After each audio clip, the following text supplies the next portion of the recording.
Welcome to Opinion Havers, a movie podcast for people who know the sound a man makes when he's stabbed in the back. I'm Cody. And I'm Tyler. What? Okay, so you know the sound a man makes when he gets stabbed in the back?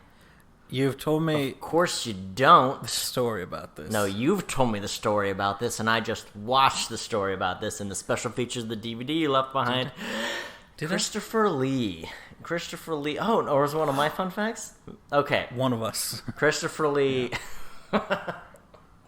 Okay. All right. Here's the thing. Yeah, okay. Someone, I can't say who because it's spoiler territory. All right. So we're gonna not say who it is. But Christopher Lee is on set, and Peter Jackson's like, okay, we gotta make this sound. You get stabbed, and he's like, do you know the sound a man? That's not the sound a man makes when he's stabbed in the back. And then he explains the whole thing. He's like, see, because you're stabbing him, you're pushing the breath out of him, and so it's like a gasping. I was like, oh, this is horrifying. And they talk about his like military history. Yeah. So anyway, A lot of people. Christopher Lee has murdered people from behind. Wasn't he like some crazy spy or something? He was like They a were war like he was hero. in some like super special forces scenarios. He like, has stabbed people in the spine Yeah. in an attempt to make them die silently. Yes. He has done this. He's done the thing. Isn't that fun? What did we watch, Tyler? We watched The Lord of the Rings, The Return of the King. You had to read that part. I have my You document brought your printed out. You don't believe me? Oh, those are pages ruffling right there. Oh yeah, that is real paper.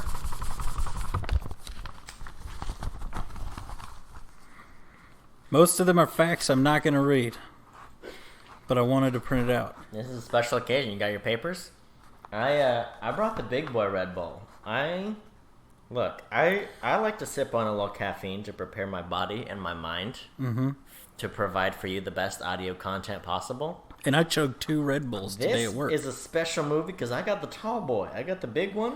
It's Big the boy. real one. It's the one when you're serious, you know? So here we are. Did You're you know welcome. Tolkien deplored becoming a cult figure, especially as his book became popular in the hippie movement? With the hippie movement in the 60s? He was real mad Led Zeppelin wrote that song about it. Yeah, he was. He hated it. And he sued him. Is that Led Zeppelin that sues everybody?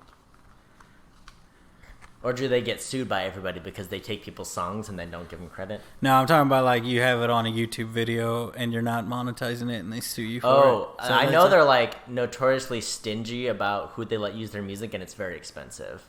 Yeah, then it is them. And it's like the drummer, Lars. Is it the one with Lars? Is that Led Zeppelin? No. John Bonham, but pretty sure he's dead. Who So, knows Lars? What band has Lars in it? Lars? Lars Ulrich. I don't know. I don't know. Whatever band Lars is in, they sue people, and he doesn't know what the internet is. That's all I know about him. Had no idea. What He he's just what he's doesn't suing know. people over. Like he just like, I don't want to sell it. What's the internet? You can't sell music on there. What were you gonna shove the disc through the screen?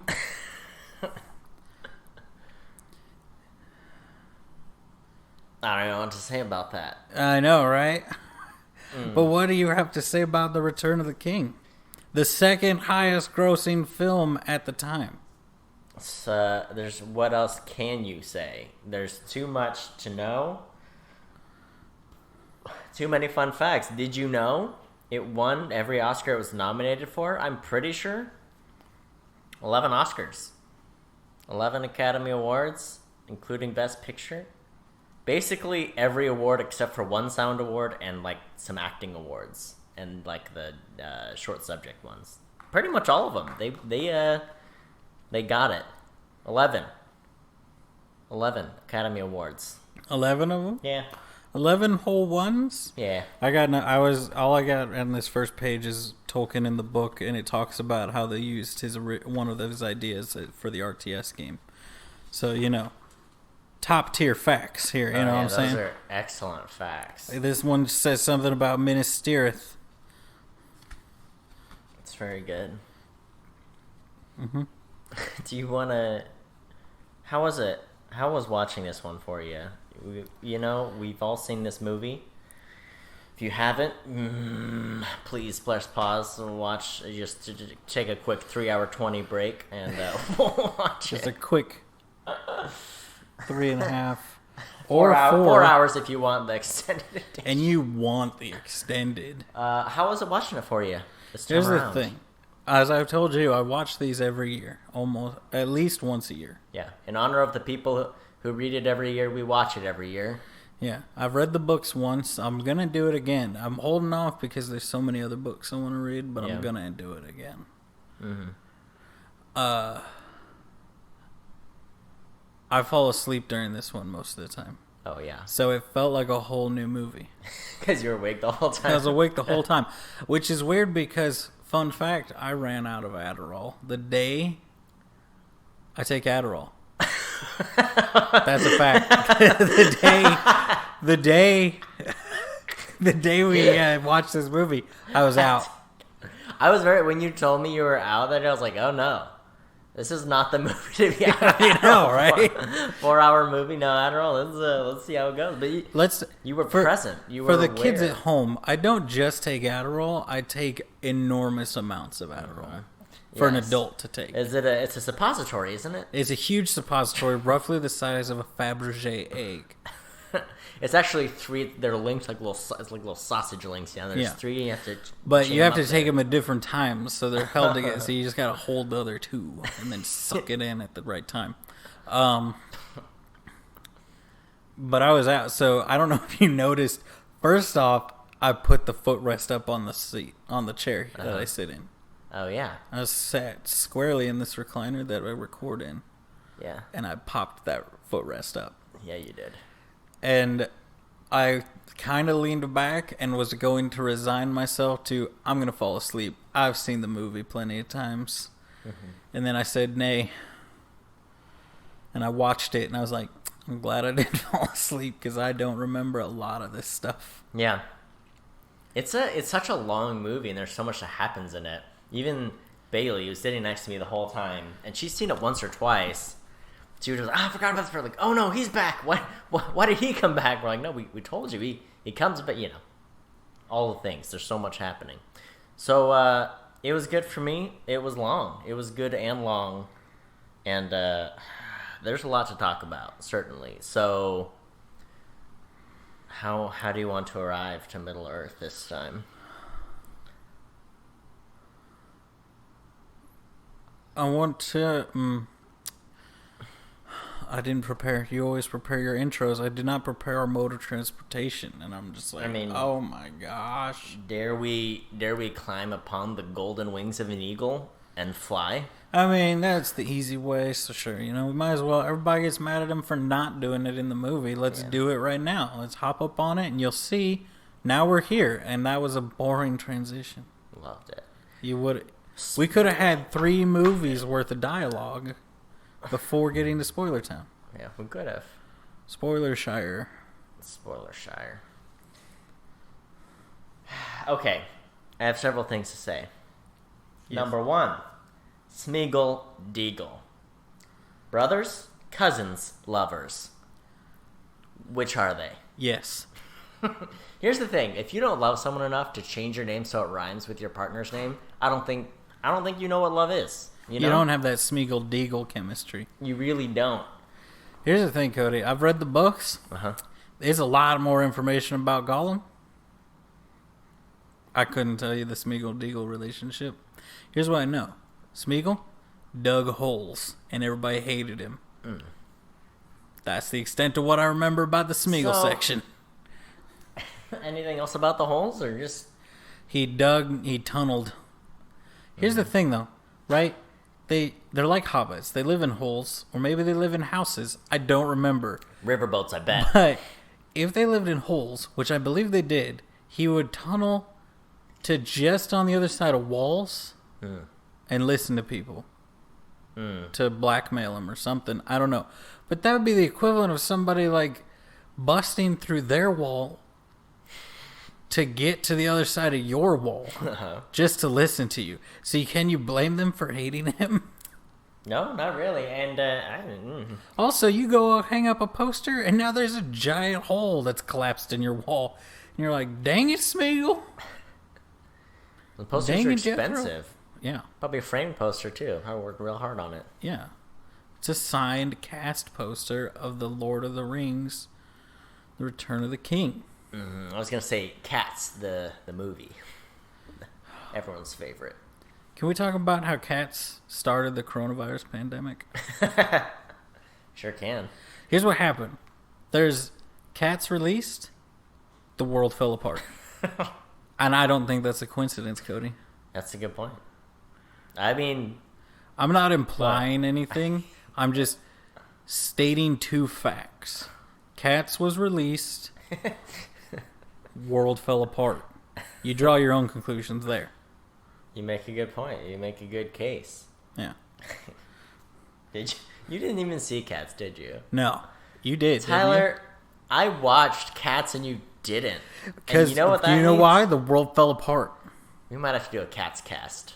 Oh. I don't know if I can sit through it again, How but can you- also I would sit through it again so that you would have to sit through it. This is Phantom Thread again. That's what happened. Except this is Look, worse. the more you watch Phantom Thread, the better it gets, alright? The first time I was like, this is a drip. The second time I watched it, I was like, you know what? I see what he's doing here. This is not as bad as I recall, you know? Yeah.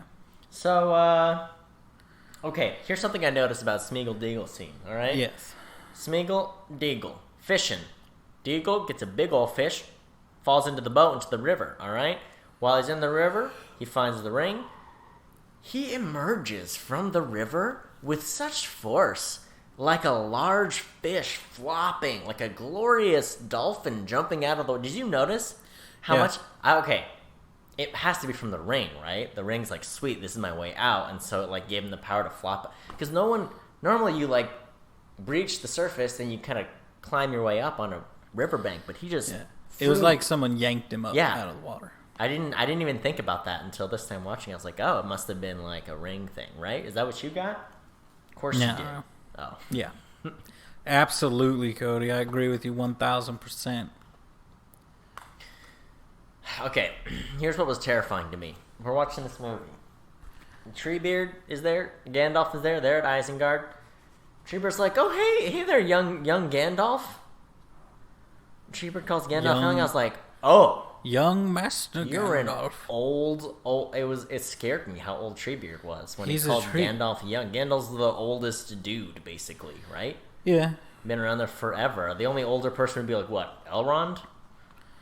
That's like hanging Galadriel. around. Yeah, Galadriel's older than both of them. I'm just saying, like top 3 oldest dudes going around Middle Earth, and he's like, hey there, young buck.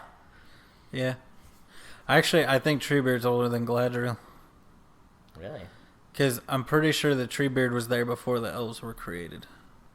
Or let go? I don't know. Again, back to the Silmarillion, everybody's favorite book. There's a real, like, long stretch where all of the, like, gods are like, when are these elves gonna show up? And the head god's like, And then they're like, one of them's like, I'm bored, and he goes and makes dwarves, and the head god's like, how dare you? All right, fine.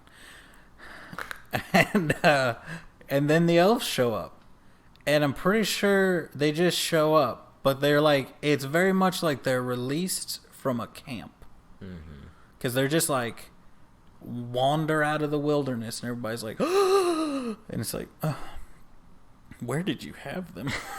What have they been doing this whole time? That's what I want to know. Mr. Tolkien, what was he doing to those elves? Probably making elves. You mentioned dwarves. Here's the thing. Here's what I realize about these movies. Not enough dwarves. So we get The Hobbit, far too many dwarves.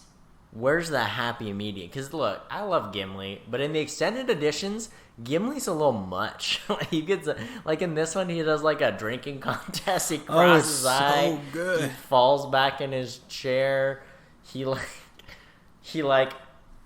elbows Legolas when they're shooting off a warning shot to the pirate boat and kills someone.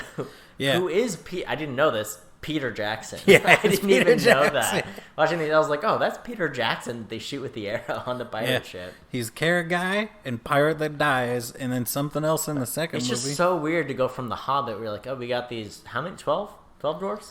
12 dwarves. 12. Plus the dwarf army later on. And then this one where it's like Gimli, who has to make up for all the charisma of 12 dwarves with his own... Yeah. I mean, I did miss seeing more dwarves, but like, it's almost, in these movies, it almost feels like the dwarves are just extinct. But you're like, well, I know there's the other dwarves that came with Gimli, but where are they at? It's funny you should ask that, Cody. I was waiting for you to ask it. Yeah. So, fun fact for you, Cody. Fun fact for all you guys playing at home. Everybody wonders where the F are the dwarves and why the heck does Thranduil not do something? He has a huge army of super elves. Why is he just sitting there like, nah? Here's why. Because they're fighting bigger armies from Mordor over there by the Lonely Mountain. Oh, really? Yeah. Like where the Battle of Five Armies was fought, they're fighting other battles? Yeah, so they're having like just as big or bigger battles over there. Because it's like the dwarves are getting invaded and the elves are getting invaded, so they're all getting invaded at once. That makes sense, because Sauron would have to, he's like, we're really only focused in this one about him trying to crumple the powers of men, but he would also have to take out the dwarves and then keep the elves occupied. And Yeah. Interesting. Which I think it's really made more like they tried to come around to like attack Gondor from another side. Yeah. So they were trying to still get there, but kind of take out these other armies. And the fact that, like, hey, there was tens of thousands of other guys that were going to, like, sweep up from this area that they stopped. So that's where they were. But it is very much, like, mentioned in a way that, Tolkien's like, just so you guys, nobody, after reading this book, is like, where the freak were the elves? Mm-hmm. Yeah. That's interesting. I have a question for you. Tell me. Saruman. You okay? Now that we're in Spoiler Shire, we can talk about it. Saruman dies in this one.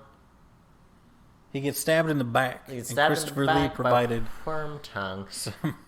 Here's a fun fact, Cody. What? Because you've read the books, but it's been many a year. I've read most of the books, yes. I've read 4/5 of the books. Oh, okay. So you haven't read the end of the last book? Yes, correct. I made it through the end battle of, when the Minas Tirith battle, that's about where I petered out. Okay, here's a fun fact for you. Saruman, he gets stabbed in the back by Wormtongue in the books. Yeah. Now, here's the thing. It happens so much earlier in the movies, and they cut out so much that really just culminates in Saruman getting stabbed in the back by Wormtongue. Uh-huh. There's a whole thing about Saruman and his flunkies taking over the Shire and tearing down the old mill and putting in a forge or something to make the weapons for the Uruk-hai and all this stuff.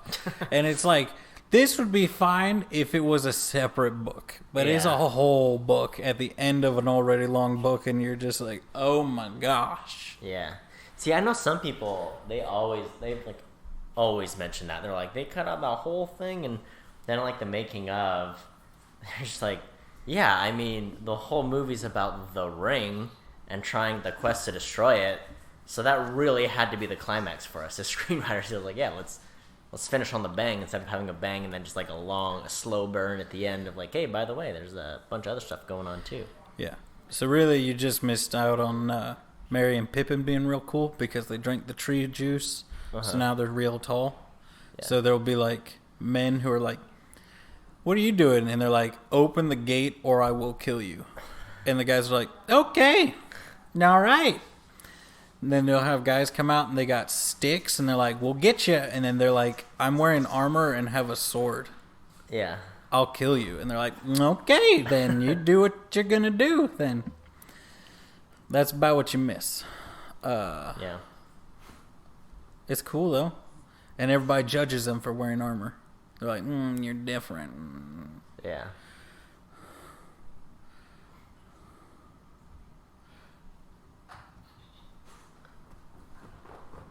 There she goes. There we go. Just sit and wait. I'm so curious, but what's going to happen Bindi with has Bindi? left us. She's left us with nothing. Here's the thing. The Saruman thing, I don't know. It was kind of weird because you could definitely tell it was...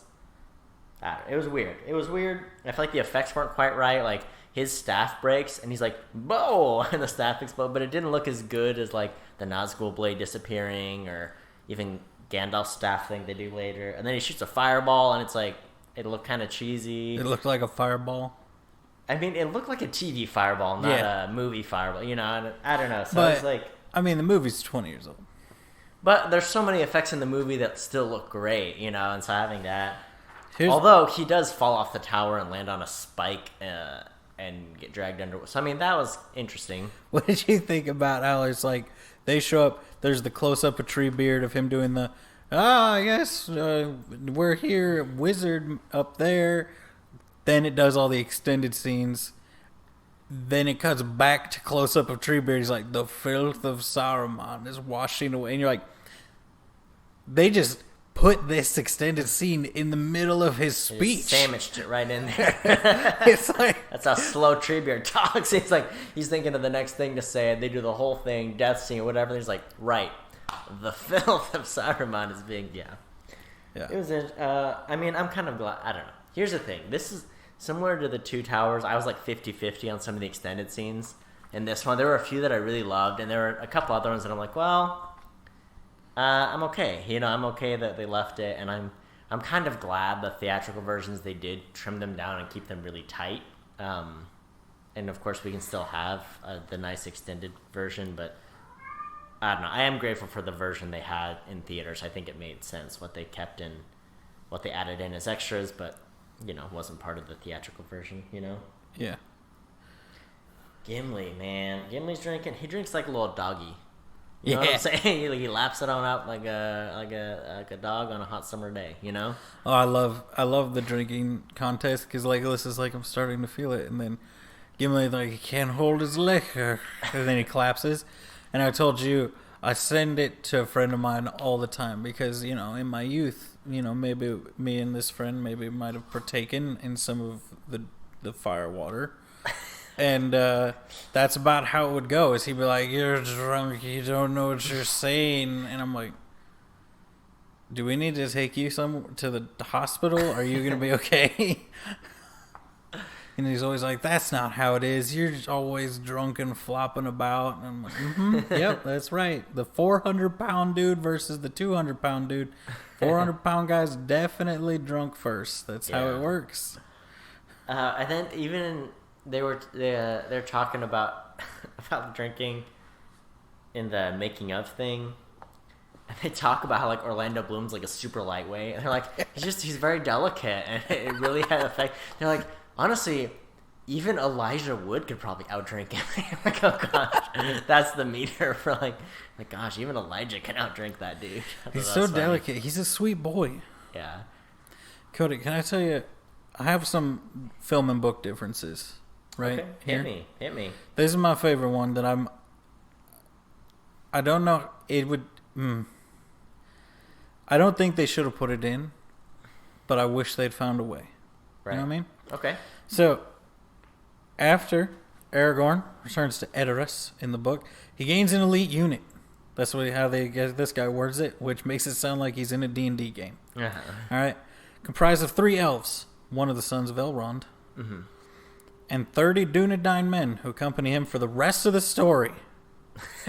Just following him about. They also carry a banner woven by Arwen, which is really kind of cool because it's like when they're leaving, Arwen's like, "Here you go," and hands him like this tube. And he's like, "Sweet, thanks." And then they don't reference it again. Or they reference it a couple times, but he carries it the whole time. Mm-hmm. And then when they are coming up on the ships, because I've already told you, and I think I said it on the last episode, instead of the ghost army, it's like an army of men that they come up with on the ships with. Yeah. In the book, he's like, "This is what we're gonna do. When we roll up, the enemy's gonna be like, 'Yeah, more people,' and our people are gonna be like, 'No, more bad people.' So what we're gonna do is when we get there." Like, after the bad guys have, like, dropped down their guard and they think we're on their side, we're going to deploy this, and they deploy the banner. Oh. And it's like, that's his moment of like, I'm the king coming back to save the city. Right? And it's like, it's cool. It's really cool. Like, this plants the seed, and then he harvests the reward at the end of the book, Cody. That's a literary term for you right there. It's interesting. This thing, I don't know if I agree with this. I don't know if you remember this stuff, so I'd be interested in your thing. Where it says Denethor doesn't lose his mind to despair in the novels. It's the Palantir.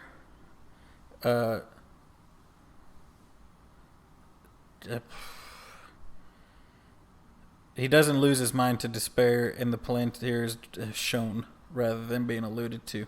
Oh, yeah. That's something they did talk about that I didn't even think about, the extent of using the Palantir. Because in the extended edition, Aragorn uses the Palantir. Yeah. And then, what's his name? Denethor? Denethor. He uses it as well, but they like say, oh, he used it.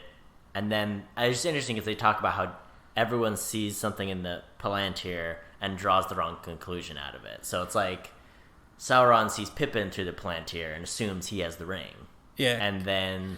Because there's only one hobbit in the world. Of course. Why else would there... I mean, what, they're going to send 4 hobbits out to do a world dangerous all-time mission? And then, what's his name? Denethor sees in the Palantir, he sees Frodo captured in the tower after he's stuck by Shelob. And he's like, oh, well... They got him, and they got the ring. And then Sauron sees Aragorn through the Palantir and assumes, oh, Aragorn must have the ring. Got to go fight Aragorn for, like, that last battle. That part... Was that the movie part versus... The movie part was him being like, you know who I am, and, like, this is the sword that took the ring from me. Yeah. Because I know in the book they played up, and we talked about it, where that's his, like, greatest fears. He's like, Aragorn has the ability to take the ring and commit it just like... Galadriel could take the ring, and then she would be over the ring, and Sauron would no longer, like, it wouldn't be him anymore. Yeah. And so that he's terrified of that. Mm-hmm. But then it's like just threatening him with it. They make it way more like Sauron's like a god, and he's like, you're gonna look at me. Like, he forces him to turn his eye on him, and like does all that stuff, and like bends his mind to it. Because that's like the thing is, like, in the Palantirs, it's you versus whoever else is looking in there. Yeah. And whoever has the stronger will gets to control it, and Aragorn can control it. Denethor thought he was controlling it, but it was Sauron controlling it. Yeah. And all that. So it's like, it's interesting, but it's also Denethor absolutely went crazy in the books. It's my iPad ringing. Don't question it. Okay? Tiffany's getting a phone call. Oh. Through the intraweb? On Facebook. Through an internet pad? Yeah. Who's it from? I don't know. Probably one of her dumb brothers. They don't listen to this podcast. And if they do, they know which ones are dumb and which ones aren't. I just think the Denethor thing's interesting because Pippin has to go to Gondor because obviously Sauron's gonna try to kill him. Pippin comes into his own in this one, right? Right. Do you want to get that, or do you think who's gonna give up first? The person making that phone call or us recording the podcast? They're still calling. They have so much hope. They're gonna get a hold of. There we go. They got it. They gave up. They quit. I bet they call back. I have the stronger will. If that was a Palantir, I would bend them to my will. Yeah, I think it was interesting. Pippin was like, "Hey, your son died, so let me be in your service." It was nice to see Pippin do something maybe foolish, but also brave, because he's always been the fool of a took. It was nice to be like, "Oh, you stepped out and maybe spoke out of turn, but like, good for you for being a little brave, Yeah. There's another about Pippin. As you know, in the book, it's Pippin who fights that troll at the very end battle. What? And he kills the troll. Wow. He wins against that troll. That's kills awesome. It real good. It was interesting in the making of, because originally that was supposed to be Sauron that Aragorn was fighting. And eventually they're like, it just doesn't make sense. We haven't introduced Sauron at all. And, he goes from this presence to not. And so they just CG'd in the troll with the footage they had of him fighting Sauron. So like, he'll fight a big troll instead. Pretty crazy. But like, they had a whole thing where Sauron was supposed to appear as like the Angel of Light or whatever, which is what he used to get the elves to make him the ring, and then he would like turn into his corrupted like form now. Yeah, which is like it's just interesting to what they were planning on doing. Yeah, I did. I like the way they went with it more. Me too. Keeping Sauron, because I know in the books it's like, oh, he has a form in the books, but in the movies he's very much as like the eye is the Just form that he takes. Omniscient evil thing in a tower. Yeah, he's like waiting to take form. He's like bad. That's what he is. And he's they do bad reference. stuff. They're like, he can't take form without or maybe that's the Hobbit. They're like, he can't take form without the ring. No biggie. Yeah. Yeah, in the Hobbit they say he can never regain full strength or whatever. Regain his something. Yeah. Yeah, Pippin. I like when they have Pippin go and light the beacons, so Rohan will come to get him. But here's the thing about the beacon scene. I know. In the first movie, I said I want a side movie about the Sackler Bagginses. In the second movie, I was like, let's do a Balrog side movie. I want a third side movie. Just an hour of beacons. Just they show like 8 different beacons. I just want to keep going. How many? I want beacons in the Shire. I want beacons in Moria. I want beacons everywhere. I want to go through just zigzag through all of Middle Earth. Just it's like everywhere they've been, there's a beacon just in the background. Yeah, and it's like, why don't these guys do anything? And they're like, we can't do nothing. I'm just here at the beacons. What is the life of those guys? How often do they look? How often do they look at the other? Because like they can't just sit and look at the other beacon all the time, right? I think that's exactly what they do. I think that's their job. Do they take turns? Because there's like 2 of them at least at each one, right? I think there's always 2: a master to have the power, and an apprentice to crave the power to kill the master later on. Exactly. A dyad. A dyad, yes, exactly. Thousands of dyads. I'm telling you, I want more beacon shots. Like, look, this could have been extended edition. Should have been 5 hours, and there should have been 50 more minutes of beacons. Here's a real thing. I'm pretty sure if you look on a map, and I'll look it up to double check.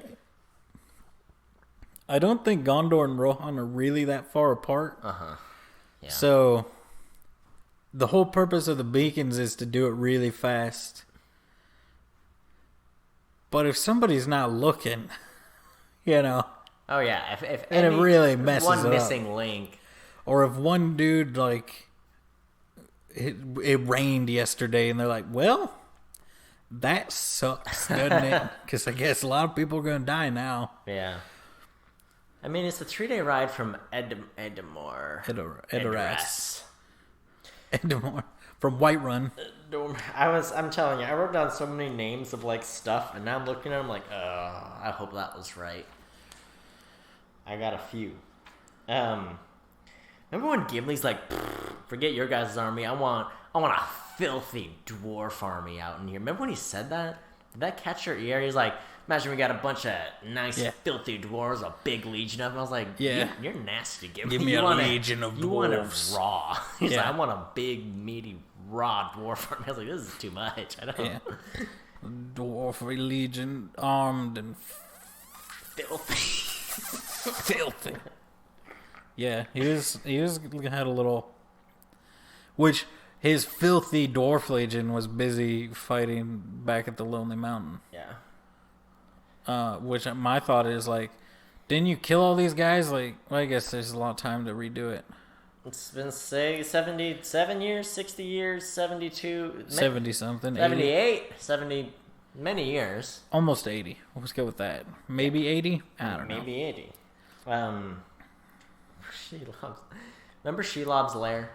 Remember that? Oh, you mean the last child of Ungoliant? Yeah, the sexy spider lady. Yeah, Shelob. Where's the sexy... Let's remake the movie Sexy Spider Lady from Shadow of War. That'd be That's great. what I want. I love that. Sexy Spider Lady. I just have to relive this moment with you. Remember when Frodo's in there and he's like... He says, it's sticky. What is it? I was not prepared for Bailey to say that's what she said. I was... people don't use it as often that that's what she said. But when it does pop its head out, it's all the sweeter, Well, the best thing, because you were over, were you getting like a slice of bread or something? I was getting a snack of some sort, You were over snacking it up, And my head whipped over to you to see a reaction, and I saw Bailey get so excited, and I was like, and then she said it, and I lost it. It's sticky. What is it? Classic. Oh, it's spider webs. Nothing else. It was pretty cool watching them make it because they're like, oh yeah, we just had to heat it up to 220 degrees exactly, and if you heat it up to 222, it bursts into flames, and then you just ice cool it real quick. I was like, oh my gosh, I didn't realize like they had to make all those webs, and then they just like it's a rubbery web they stretch over stuff, and yeah, it was interesting. And like, it was like sticky. 1 or 2 degrees, and boom, lights on fire. I was like, oh god. Yeah, I mean, how else are you gonna do it? You know, this isn't in my list of facts, but I've wanted to share it before I forget it. Hit me. It's a fact, once again, from the book. Not from the Silmarillion, but just an interesting difference in the story between Arwen and Aragorn. Okay. So, movie, right? Elrond's like, you gotta leave or you'll die. He's like, you can't, he's mortal, which is dumb, and he's dumb for being mortal, and you can't be with him because you're immortal. You'll never die. He'll die. It'll be sad. Can't do it. Mm-hmm. Which I think's weird because Elrond's father was human. Anyway, not everybody knows that unless you read. You guessed it. Silmarillion. That's how you know. That's how you get real smart boy time, you know? In the books, the whole thing is he's like, all right, you can marry her, but only if you're king of Gondor. So he becomes king, and that's why she shows up at his coronation, because he's like, now you can marry her, because only the king of men can marry my daughter. You gotta be a king of men to be good enough. Forget sitting down your daughter's date with the shotgun. Tell me he has to become the king of men to do it. Throw down the shards of Narsil. You destroy Sauron to become king of Gondor, then you can do it. You're like, oh, all right. I think that's the whole reason for the whole journey is just one dude trying to get with his woman. Just trying to get love. Yeah. Everyone's favorite scene in this movie? The drinking scene? Killing. Stop. The killing of the Witch King. Yeah. I love that scene. It's a great scene. To this day, when she stabs him, she says, I am no man. Boom. Stabs him. The crumple helmet effect to this day gets me. I love it. So cool. Yeah. I do like it because it is so well done. Yeah.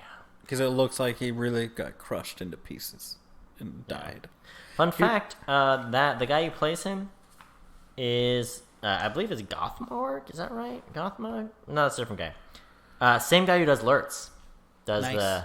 And then he's also he isn't one-eyed, but he looks like the one-eyed orc general with like the big lumps on his face. Yeah. Same guy. Nice. Yeah. He's a good stuntman. He's pretty almost good. killed Viggo Mortensen. Oh. He felt bad about it, though. Who didn't almost kill Viggo Mortensen almost killed Viggo Mortensen. I do have an interesting question for you, and it's going to sound like a nerd fact from the book, but it's more of how would you do this if you had to. So oh gosh, what is her fake name? They never say it in the movie, but it's it's Eowyn, so it doesn't say her fake name. But so Eowyn in the book scoops up Mary, says, "Ride with me." This is my name, Dunham, right? Dunham's. No. Oh, it's a different fact about Eowyn. Dunham is what her name, a fake name is, I think. And so they go through the whole thing from what's the place to the battle, fight the whole battle. He doesn't know that it's Eowyn until she takes off her helmet and says, I am no man. So then, if we're reading the book and stuff, you're like, oh my gosh, it's her. Which you know if you've seen the movies, but you know. Yeah. So here's the real question. How would you, it feels like it's harder to pull that off in the movie. I just feel like the problem is, I like the way they did in the movie because you see her, you see the fear on her face, and you know the character, so you know her journey. She really connected to her. She's going through that battle scene. Yeah. And so I guess you could give him like more like a full knight helmet where you can't really see any facial features, but then it's like, okay, well, it's a faceless dude fighting the Witch King. I don't really care about that, you know? Yeah. It's hard. It would be tough to do, wouldn't it be? Yeah.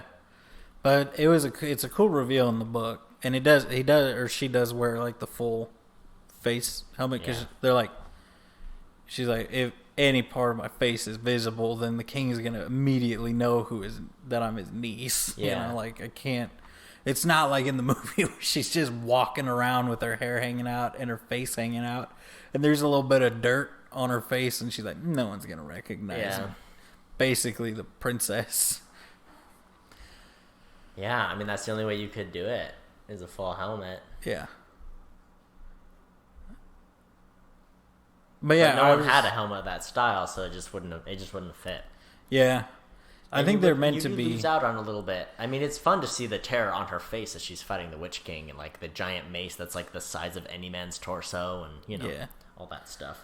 The other thing it is interesting too that made me think of like in the books there seems like they're written much more like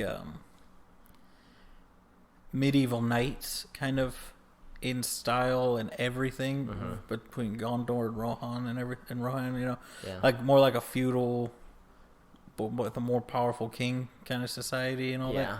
So it's interesting that it feels like they were depicted much more like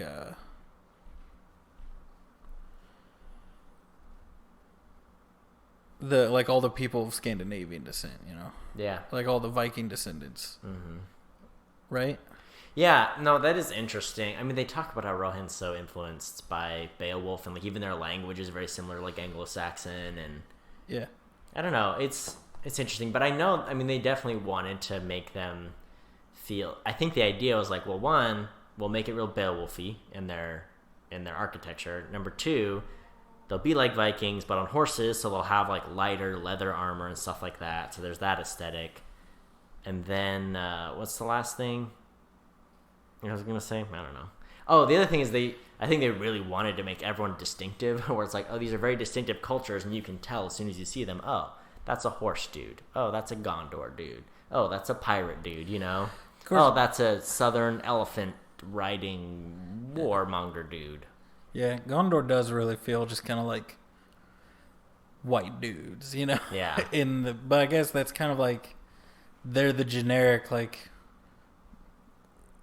empire that used to rule everything and everyone owes allegiance to them, kind of. But it's also like they're a falling empire, so they are kind of boring and like lost on their prestige, but they still have like the really fanciful armor and all that stuff. Yeah, useless armor. That's what it is. Yeah, goes through it like arrows go through that full plate armor like tinfoil. Okay, like it does nothing. The most annoying thing to me was when Faramir had his armor on, his like leather ranger armor, and then they're like doing their ride out with like 20 dudes. Yeah, and he has on the full plate armor, and I'm like, I see how hard it is for those guys to move.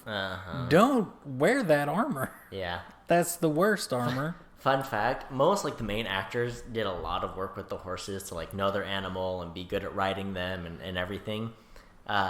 David, I forget his David something. David Duchovny. No, I don't know. Not David Wallace, that's something like that. David something. The guy who plays Faramir was bad at horses. And so like the scene where they're riding across the plain from like their defeat at the city to get back to Minas Tirith, everyone's on real horses, and then he's on a horse rig being pulled by a truck. I've seen that. Yeah, so he's like pretending to ride a horse, and then you see all the other people on real horses. Speaking of horses, in that charge, where it's the two lines of dudes charging the innumerable hosts of orcs. Mm-hmm.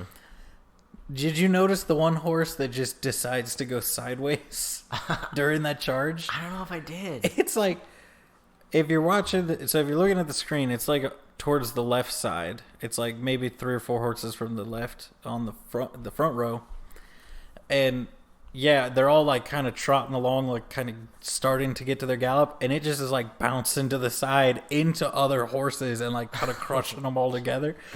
And I'm like, wow, that's the take they went with, I guess. Yeah. I don't know if they couldn't redo it or if they just decided, yeah, that's realistic. Yeah. Maybe. Well, what's crazy about all the horse stuff is like they basically just did a call in New Zealand, a casting call, and they're like, "Hey, we need all the horses because like there's 6,000 people that are supposed to be riding from Rohan.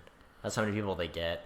So they end up getting 250 dudes and ladies of New Zealand that just brought their horses. And so like in the small scenes, it's like, oh, Shadowfax, that's a trained show horse, you know, a trained film horse that does stunts and whatever, and is really pretty. And then, you know, Aragorn's horse, all those.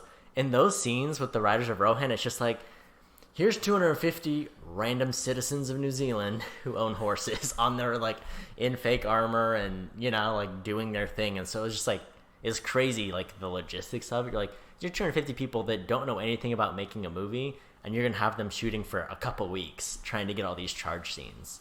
They had to, like, go through fields and check for rabbit holes because a horse can break its leg, like, stepping in a rabbit hole while it's riding at, like, a gallop, you know? Yeah. Just crazy. It was, like, insane to see how much they went through to get like good horse shots, and they were like very easily people could get trampled if you fell, and like there's even a rider who fell off a horse. It's in the movie. There's a guy who falls off the horse, and that's actually a real shot, and he somehow didn't get trampled. Like everything turned out when they're fine. like escaping from Osgiliath? No, I think it's in one of the main charges in the beginning when they first collide with the orcs at the battle outside Minas Tirith. When they do that first big ride in, there's a dude who falls off. Yeah. Nice. But it's like a real dude that fell off and didn't get trampled. That's lucky for that guy. There's Yeah. a lot of horses there. Mm-hmm. I have a lot of horse facts. Do you want to go through them now, or? Here's what I want. So Gandalf, when he rides out to save them from the bad guys from Osgiliath, Yeah. in the book, that's 700 knights, led by a guy named Prince Imrahil, Yeah. who's called the Swan Prince or something, Of course. right? Yeah. And they're like, oh, all these guys are like, it's like part of the lore of the world where they're like probably part elf, but then you just, like everybody's like, I don't believe it, and then they see him and they're like, I believe it now. Also, your ears are slightly pointed, so probably, Yeah. you know. And then it's so it's all that stuff, and I was like, you know, logistically, it's probably fine that they just replaced 700 dudes with Yeah. Gandalf.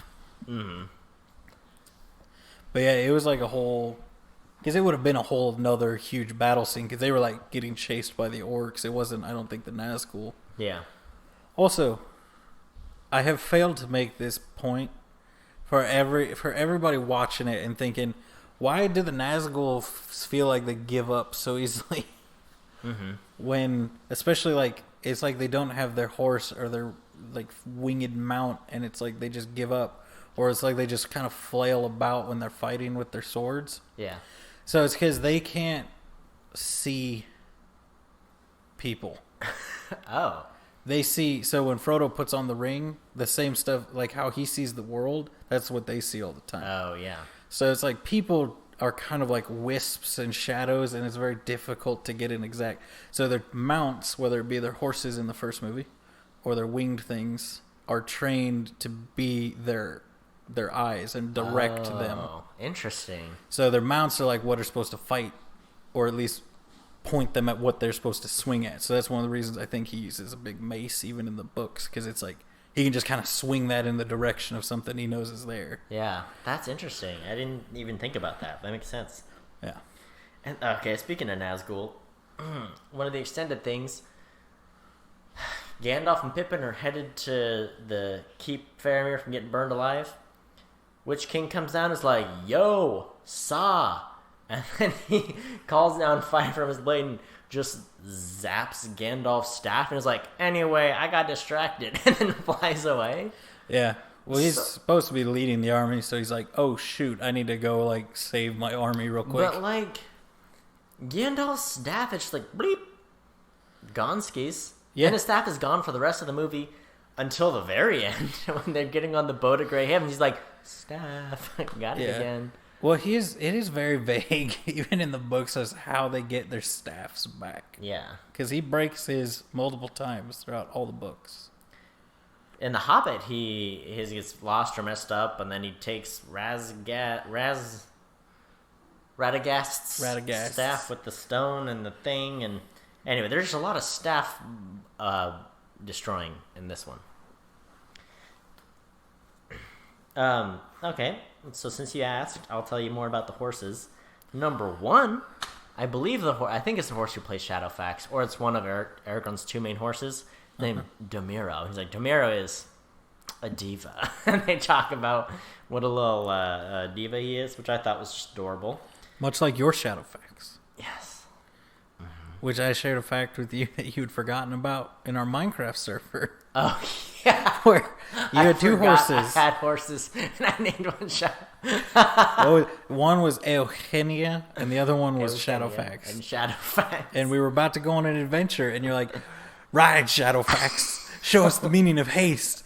And then it was like me and one of the other guys shot off on our horses, and yours was so slow. And you're like, slowest horse. you're like, all right, Shadowfax sucks. And you switched to Eugenia. Eugenia was the new... Yeah, no, I really had high hopes for Shadowfax, and I went all in on the name. Terrible horse.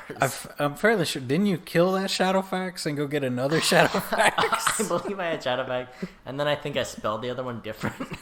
Yeah. And then I named one of them. I named my horse Shadowfax, but spelled F-A-Q. F-A-Q-S? Yeah, there you go. Aragorn, his main horse was named Urias. Oh. And he described him as his best friend. He would sleep in the stables. That was so funny because they're like, yeah, he slept with the horse at one point, and then Aragorn's like, all right, okay, I slept near the horses. I was not in the stable. I don't know who spread that. I mean, I'm sure it was Billy Boyd who told everyone that. I thought it was pretty funny. I have in my facts buried deep the answer to your original question. Tell me. Smeagol and Deagle brothers. Boring. Don't like Maybe that. lovers as well. We don't know their culture, Cody. That's a good point. I won't judge. Okay, here's my final horse fact. So, at the end of the movie, yes, they obviously had to sell the horses, right? They're like, what are we going to do with them? The movie's over. So they sell the horses. Most of the time, they gave the actors who use the horses, or the stunt people that use the horses, first option to buy, the first bid or whatever. One of the stunt ladies who rode Arwen's horse really loved that horse, thought it was awesome, but she obviously didn't have enough money to pay for a white stallion, a very expensive horse. So Aragorn bought the horse for her. It was like, hey, got the horse, go pick it up whenever you want at the ranch. And it was real sweet. She got to keep her horse. Yeah. It was real tender. It was real sweet. He's the sweetest of sweet boys, and I think that's the fact to seal it. It does seal it for sure. Did you cry? I glossed over the Christopher Lee backstab fact. I found another fun fact though about Brad Dourif, the guy who played Wormtongue. Mm-hmm. So he kept his upper English for the entirety of the shoot. Mm-hmm. And then Peter Jackson didn't hear his American accent until they did the final take on his last shot. Mm-hmm. And then the guy who played Theoden thought his American accent was so bad. That's super cheesy. It's like, that's such a fake American accent. And it's like, that's so funny. That's hilarious. It's like, everybody's like, man, why are you being weird doing this American accent, you British person? And he's like... That's too funny. But that makes me... Where is he from? I didn't even look it up. Is he, like, from the South? Is that why they were like... No, he's not from the South. He has a pretty standard... I don't know. So I forget where he's from exactly. But it's not like a Southern accent or anything. It's like a more standard American accent. Have we established that all British people are terrible at recognizing... American accents? Yes. We've established that all British people. Everyone. His spouse is listed. He's got his spouse's name. And it's just question mark to question mark. Because I guess nobody knows. They got married, maybe. At some point, they're probably married, and they might still be married. Nobody knows. Okay. Tell me. I must know. Where's he from? West Virginia. West Virginia. He's also 70 years old now. Oh, that's crazy. Now you know. And knowing is half the battle. Okay. Did you know that Sauron has a mouth? I never made it to that part of the book. The mouth of Sauron. Oh, yeah. Can we talk about that character who is in the book and is in the extended cut? Oh, my goodness. Yeah. Here's what happened. It's the most shocking of all the extended. It is a man. It is a man with terrible teeth, a helmet that covers his eyes, riding a horse, and just for good measure, they have enlarged his mouth to twice as large as the normal size of a mouth, and made his lips all cracked and gross, and it's terrifying. Yeah. Now, let me hit you with a question. We've both played Shadow of Mordor. There was a mouth of Sauron there as well, right? Oh, is that what that dude was? Yeah. That makes sense now that I know. Is that what he looks like in the game? I think so, it's but not I'm not as sure. stark, though. It's not as graphic. Well, he hasn't had as much time to mutate. Oh, that's a good point. But yeah, it's just a human dude, too. That's the thing that's the most aggressive. I'll go hang out with Sauron. Yeah, he's just a man. That was terrifying. It was... When he does... And he whips his head because he can't see. So he's his head just whips to whoever's talking. It was funny because they talked about the shoot, and the actor, I forget his name, but he's in one of the original Mad Max movies as a crazy helicopter pilot, and we loved him in that, and so we wanted to get him in for this, and they get him in, and then they cover his face entirely, give him the most disgusting mouth possible, and the actor's like, I just don't know what I ever did to Pete Jackson to make him so because he's you can't see my face, I look absolutely disgusting, I'm blind this whole time, and they talk about how terrible was shooting with him because he can't see, they're yeah. And he's riding a horse the whole time. He's so you just ride the horse up to this mark? He's cool. I can't see the mark, and my horse is grumpy, so the horse freaking out. He can't control. He doesn't know where he's going. It's just awful. It's pretty funny. But it was just worth right up it. to the mark. He's all right, I have no eyes. At that point, you got to be just put a green pole down, and the horse will stop at the pole. Yeah. Pretty crazy. And they talk about, so Aragorn rides a horse at that final battle scene when they're trying to draw Sauron's eye and make a distraction for Frodo, and then he's suddenly not on the horse, which I thought was confusing.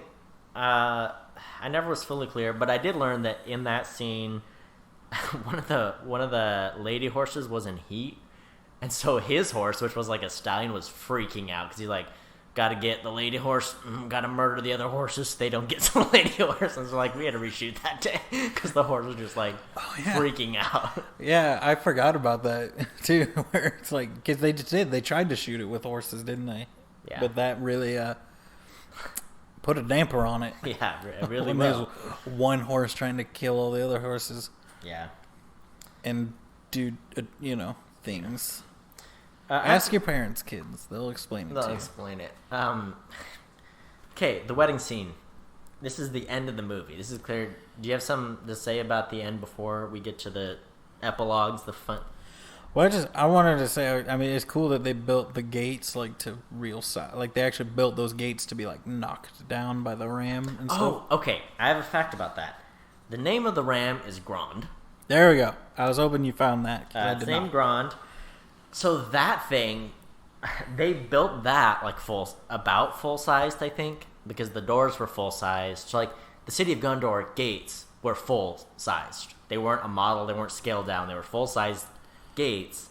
And then they built Grond to be a pretty reasonably good sized. It was about the size of a van and made from a full thick metal. So when they went to do the scene where they break through the door, it's supposed to hit the door, then the face pops out, then it crashes through the door, right? So it takes 3 good rams to get through it. Yeah. First try, blows through the door because it's the size of a van swinging it, and it's made out of metal. It's solid. And so they're like the poor guy who made it had to like patch it after every time, and they did like 20 takes of, and they kept having to patch the doors and put them back up and make them more solid so that it would slowly break through. And the poor guy who spent like a month making it had to like keep fixing. It was like, well, the nose is broken now. Like now the claws are broken. Got to fix everything. It was pretty interesting. I think just another like, I guess is interesting about the story of it. Because I'm pretty sure those doors were like brought from Numenor or something like that. Oh yeah, they're supposed to be like, yeah, Numenorians made them, and they were like crazy big and strong, and they had to make them like perfectly balanced because they were full size, and they wanted men to actually be able to open them. There's like the really cool locking mechanism that's like straight from a medieval drawing. They were like, oh, let's make these, and so then they actually like, it's a really, really interesting design on them. Yeah, because I'm trying to remember what they said they're made out of in the book. Because it's like, I don't think they're made out of mithril, but they're like reinforced with something that's close to or like mithril, and it's like, so it's the fact that Grond goes through it is like, like the city's supposed to be impenetrable. It's like Constantinople, like you can't get through it, and then it's like this thing just comes through the gate, and they're like, oh, I do like the scene where Gandalf's like, no matter what comes through that gate, you will stand your ground, and then it's armored trolls, and he's like, oh, yeah, and then Grond, like they even had writing.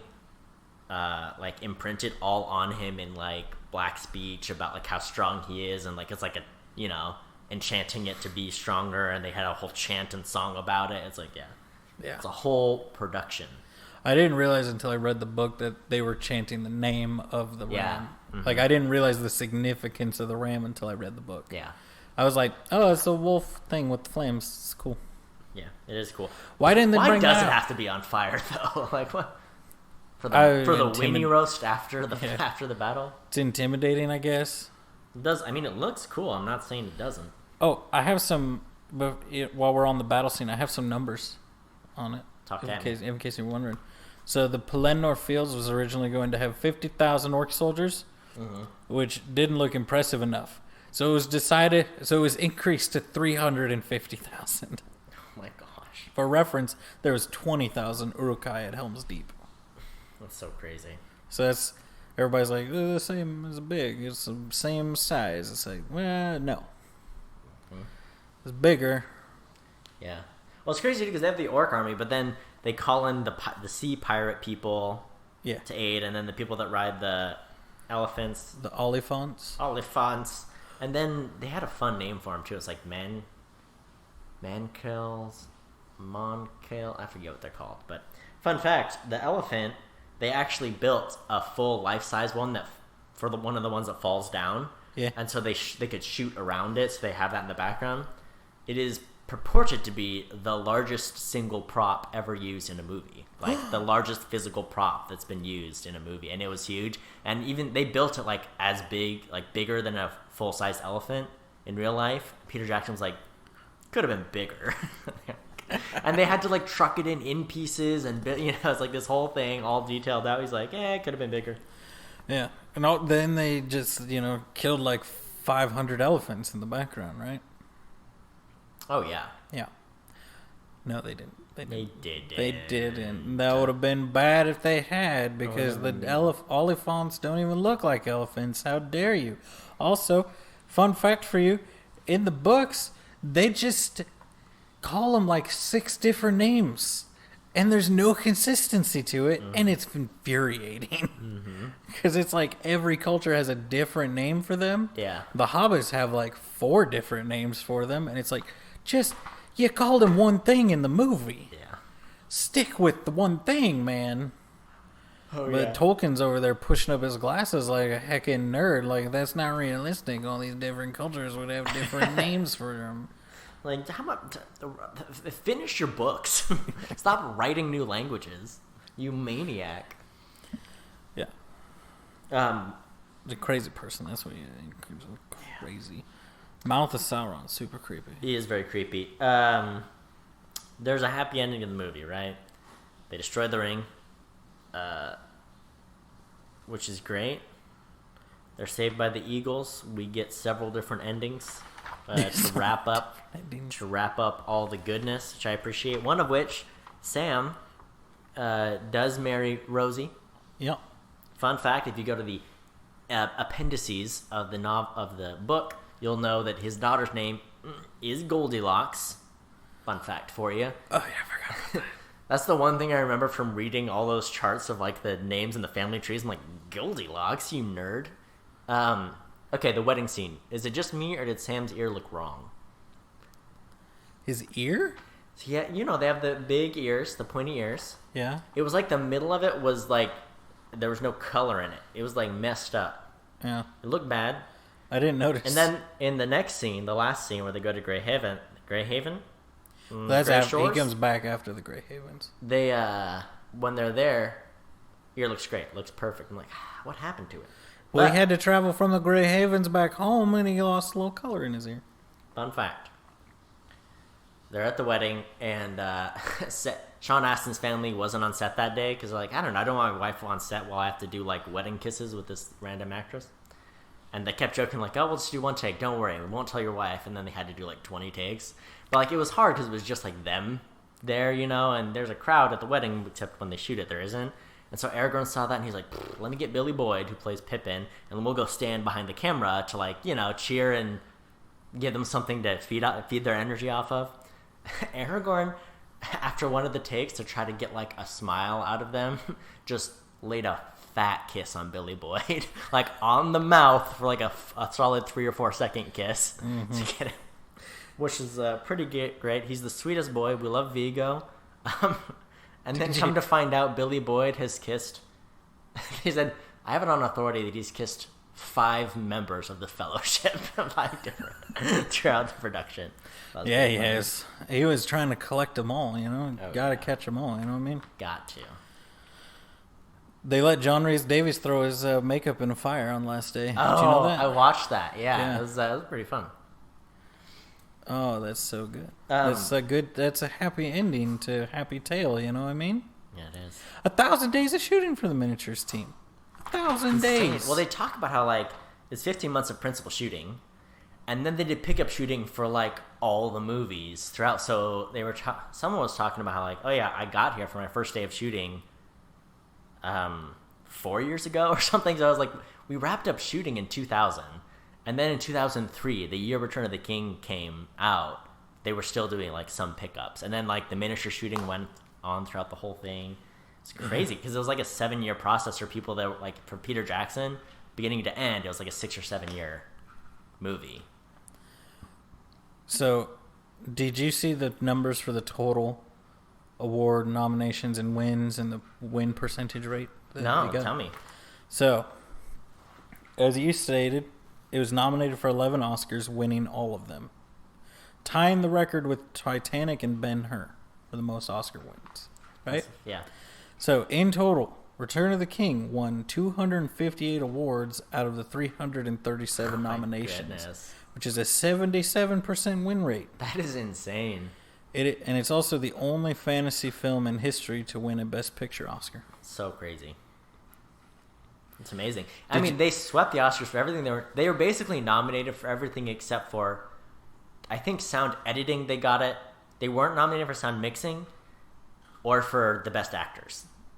They didn't win those. But everything they were nominated for, 11 awards of, like, 15, including all, like, the major awards they won, which is just, it's insane. So, do you know what Oscars they won? Yes. Specifically? Yes. Yes.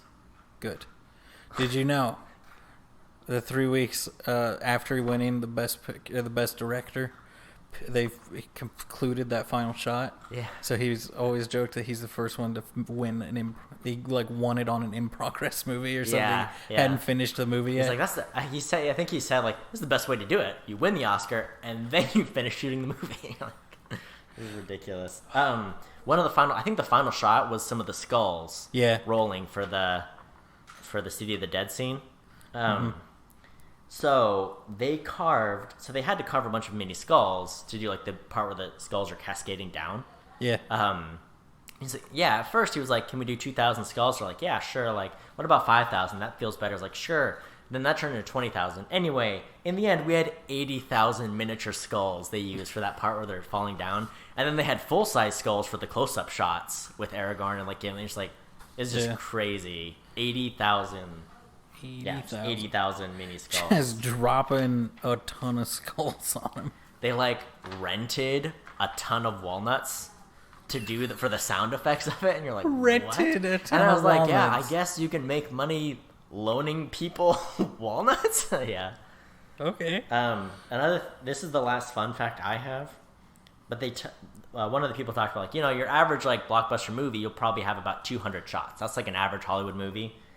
Fellowship of the Ring, 540 shots. Yeah. The Two Towers, 799 shots.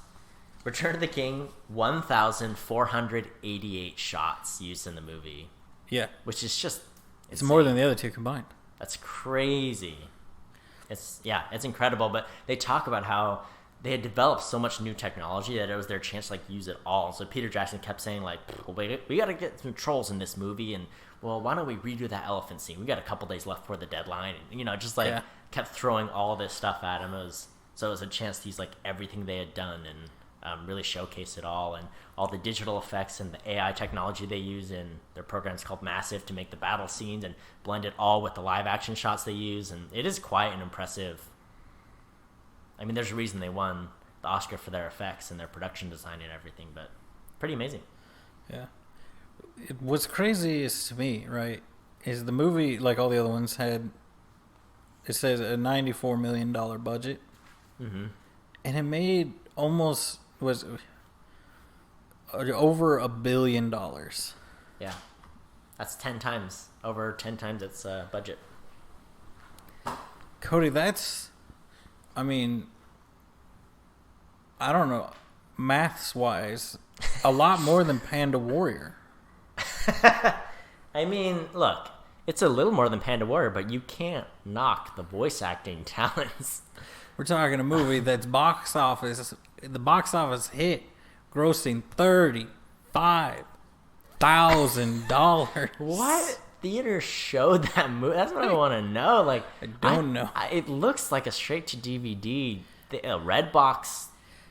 It is a Warner Brothers or New Line, but I guess aren't they the same thing? Who is? Panda Warrior was by one of them. Probably, sure. Why not? No, I know it is. It's in the trailer. If you'd watched the trailer 7 or 8 times like me, you would know these things. Everybody, watch the real hero of the century. I don't know.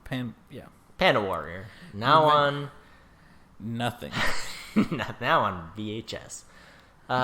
Came out in 2018 on VHS. Return of the King is a great movie. You should watch all of them. If you really like them, you should also watch the extended edition. And why haven't you watched it? Is buckle up for the Mouth of Sauron. I'll say it again. The most shocking extended scene of the entire trilogy and the Hobbit trilogy. Well, not only is he the most terrifying thing I've ever seen, Aragorn slices his head off. Yeah. They lob off the head. Which I think is funny because, like, in the books, there's this whole thing where they're like, he's like, oh, I'm an emissary. And Gandalf's like, all right, we can't hurt you. You're an emissary. And and then in the movies, they're like, let's just have Aragorn kill him. That's Peter Jackson for you. He's like, can I make it a little grosser, a little bigger, a little more ridiculous? I will. I will do it. I've seen Mortal Engines, which was done not by him, but he sure did produce it. I'm curious about his other movies because they even talked about like when he did 3 different editors for each movie because they're like, it's just going to be too much to make one editor do everything because we'll be doing all 3 movies at once at some stages. And it's the same editor. It's a Kiwi editor who's done all his other movies leading up to it. And he did a lot of like, I forget what they call them, but it's like a cheesy sci-fi horror movies that he's done up to that point, Yeah, and it's this dude who did cheesy sci-fi movies and then won an Oscar for editing Return of the King. And it's the same with Peter Jackson. Like, how did you go from the guy who made these really cheesy New Zealand movies to making... To be fair, there's also Taika Waititi, who's the exact same cheesy New Zealand movies. Yeah, but he's also a comedy director. I don't know. It's just amazing. It's amazing. And Peter Jackson talks about like there's no other movie has been made like that, and it won't ever be done again. No one has shot a blockbuster 3 films at once churned them all out, won awards from an amateur movie making country. Like, they had to do everything themselves and develop the technology and build the studios. And, it's like these people, they didn't do it in Hollywood. They did it and now, like, own thing. Isn't it like the person who's widely regarded as like the best cameraman in the world is from New Zealand and like lives there? Probably. And it's like, you want him to film? You're going to New Zealand because that's where he does it. They built their own audio studio, which is like now one of like the top. It's like top tier, world class audio engineering studio, and it's just like, they did it. They pulled it off. Good job. High fives all around. Just here's what I want. New Line. Yeah, you're listening. You're not New Line. You're Cody. I'm Cody. New Line.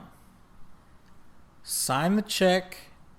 Give Peter Jackson $500 million.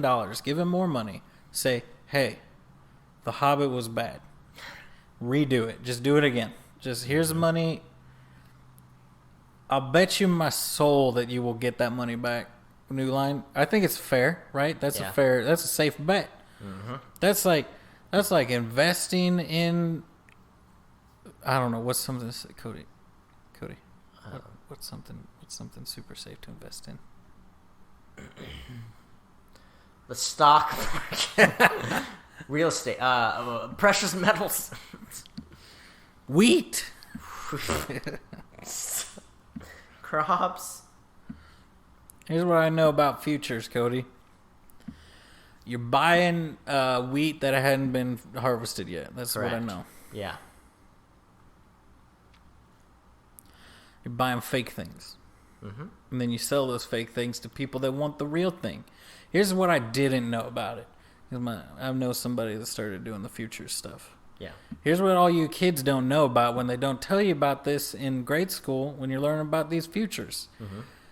If you don't have something in place to stop this from happening, let's say you buy a bushel of wheat and you forget to sell it. Guess what's showing up at your doorstep come harvest time? A bushel of wheat. What? They're going to say, where do we put it? It will show up to your residential home in the middle of a suburb of California. It's amazing. I want the bushel of wheat. I know, right? It's like a fun surprise present for yourself. You buy it, you forget about it.